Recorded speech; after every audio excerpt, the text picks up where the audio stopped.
Sebelum mempelajari mata kuliah literasi dasar di Universitas Pasundan, saya berpikir literasi itu hanya sekedar membaca atau mencari informasi. Udah, tidak ada penjelasan luas yang saya ketahui tentang literasi. Setelah mempelajari mata kuliah literasi dasar, saya mendapatkan ilmu tambahan bahwa literasi tidak sekedar membaca, tidak sekedar menulis, tetapi lebih luas daripada itu. Dan ada 6 cakupan literasi dasar yang harus kita kuasai. Ada yang pertama, literasi baca tulis tentunya, literasi numerasi, literasi sains, literasi finansial, literasi digital, dan literasi budaya dan kewargaan. Dan menurut saya, setelah mempelajari ini, saya lebih paham bahwa literasi ini, pembelajaran konsep penerapannya itu harus diberikan sejak dini, karena tujuan utama dari pembelajaran itu adalah pemahaman. Dan literasi baca tulis merupakan dasar dari bentuk literasi lainnya. Peserta didik jenjang sekolah menengah pertama belum bisa baca, bahkan ada yang masih buta huruf atau tidak mengenal alfabet. Rasanya sedih, marah, kesal, penasaran apa yang sebenarnya terjadi. Menanggapi berita tersebut, sebagai calon guru, menurut saya ini adalah tantangan dan hambatan yang nyata yang terjadi di dunia pendidikan kita saat ini. Maka dari itu perlu peningkatan kualitas dari kita sebagai guru.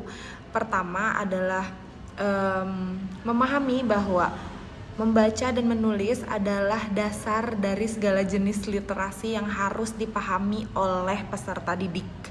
Jadi ini adalah hal yang sangat penting, karena pemahaman proses pembelajaran yang lain itu dimulai dari baca dan tulis. Ini adalah tantangan yang harus segera diselesaikan. Namun memang untuk penyelesaian masalahnya tidak bisa diberikan atau dibebankan kepada guru saja, tetapi harus didukung oleh keluarga, lingkungan, dan pemerintah. Pengalaman serupa telah saya alami ketika saya praktek PPL di salah satu sekolah dasar negeri di Bandung, di mana anak kelas 4 SD yang sudah ada di akhir semester belum bisa membaca menulis, bahkan salah satu di antaranya belum bisa menghafal huruf A sampai Z. Itu di kelas 4 SD yang sebentar lagi notabene akan naik ke kelas 5. PI terhadap anak dibaca adalah memberikan dibaca kan tadi PI atau pelajaran PI sebelum dibaca kelas. Jadi saya meminta persetujuan kepada wali A kelas R I R I memberikan tambahan pelajaran membaca B dan A B menulis S A S A mata H pelajaran dimulai. Itu B sekitar A 30 S menit A sebelum H. mata pelajaran dimulai. Saya Jadi memberikan dibaca tambahan ba pelajaran untuk basah khusus pipi membaca dan ari menulis. ba.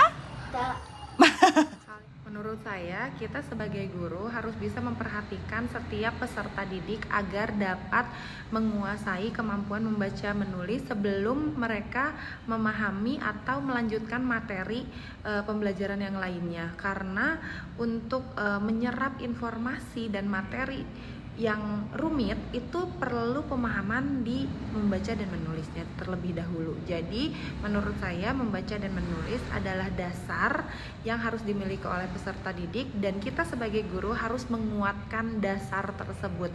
Tentunya berkolaborasi dengan keluarga, mungkin lingkungannya, dan pemerintah untuk menggalakkan program-program di mana membaca dan menulis adalah sesuatu hal yang wajib yang harus dikuasai oleh peserta didik.